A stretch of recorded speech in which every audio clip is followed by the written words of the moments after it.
नमस्ते बहनों, मैं आपको पितृपक्ष में मात्र एक व्रत जो आशा भगवती के व्रत के नाम से जाना जाता, मैं उसकी कथा आपको सुनाती हूँ। एक राजा था, उसकी 2 पुत्रियाँ थीं। उनका नाम था गौरा और पार्वती। एक दिन राजा ने अपनी पुत्रियों से पूछा, तुम किसके भाग्य का खाती हो? पार्वती ने कहा, मैं तो अपने भाग्य का खाती हूँ। गौरा ने कहा, मैं आपके भाग्य का खाती हूँ। सुनकर राजा ने गौरा का विवाह एक राज परिवार में कर दिया और पार्वती का विवाह शिवजी से कर दिया। शिवजी पार्वती को लेकर कैलाश पर्वत चले गए। रास्ते में पार्वती ने जहाँ भी पैर रखे वहाँ धूप जल जाती। इसको देखकर शिवजी ने ज्योतिषियों से पूछा कि पार्वती जहाँ पैर रखती है वहाँ धूप जल जाती है और भस्म हो जाती है। पंडितों ने बताया कि ये पीर जाकर आशा भगवती का व्रत उद्यापन करे तो इनके दोष मिट जाएंगे।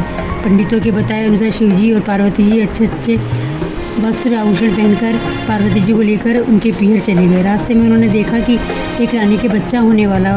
उसके कष्टों को देखकर पार्वती जी ने शिवजी से कहा, मेरी को बांध दे। शिवजी ने उन्हें बहुत समझाया लेकिन वह नहीं मानी।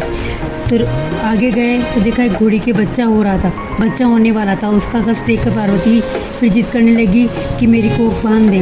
अंत में शिवजी ने पार्वती जी की को बांध दी। आगे चले, पार्वती जी की बहन गौरा अपने ससुराल में दुखी थी। इधर पार्वती अपने मायके पहुंची तो मायके वालों ने पार्वती को पहचानने से इनकार कर दिया। तो पार्वती ने अपना नाम और पूर्व की बातें राजा को बताई। राजा ने पार्वती को पुनः पूछा कि तुम किसके भाग्य का खाती हो? तो पार्वती ने उत्तर दिया, मैं तो अपने भाग्य का खाती हूँ।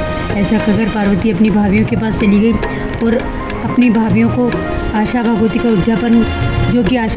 उद्यापन कर रही थी। पार्वती बोली, मैं भी उद्यापन करना चाहती हूँ लेकिन मेरी कोई तैयारी नहीं। तो भाभियाँ बोली, तुम्हें क्या कमी है? तुम शिवजी से कहो, सब तैयारी कर देंगे। पार्वती ने शिवजी से उद्यापन की सामग्री लाने को कहा।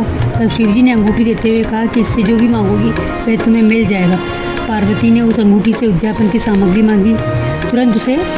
अंगूठी ने उन्हें तुरंत सामग्री दे दी। सब ने मिलकर व्रत किया और धूमधाम से उद्यापन किया। ससुर ने शंकर जी को भोजन करने बुलाया।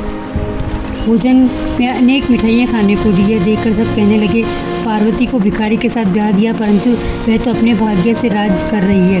शंकर जी ने रसोई में बनी सभी वस्तुएं समाप्त कर दी। रसोई में सिर्फ थोड़ी सी सब्जी बची थी। पार्वती ने उसी सब्जी को खाकर पानी पीकर अपने पति के साथ घर चली गई। उसके बाद आगे चली तो धूप सूखी थी, वह हरी हो गई। शंकर जी ने सोचा पार्वती का दोष मिट गया। आगे बढ़ने लगे तो देखा कि रानी कुआं बूझने जा रही थी। उसे देखकर पार्वती जी बोली, महाराज मेरी को खोल दें। शिव जी बोले, अब कैसे खोल दूँ?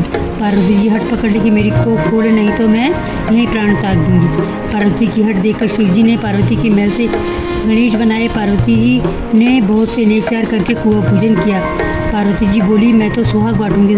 तो सब प्रकार से सब जगह शोर मच गया कि पार्वती सुहाग बांटनी है, जिसको लेना है वो ले ले। सभी महिलाएं दौड़ कर सुहाग लेने गई। इस प्रकार किसी को भी पार्वती जी ने निराश नहीं किया। इस व्रत उद्यापन को कुंवारी लड़कियां भी करती हैं, इससे उनकी मनोकामनाएं पूरी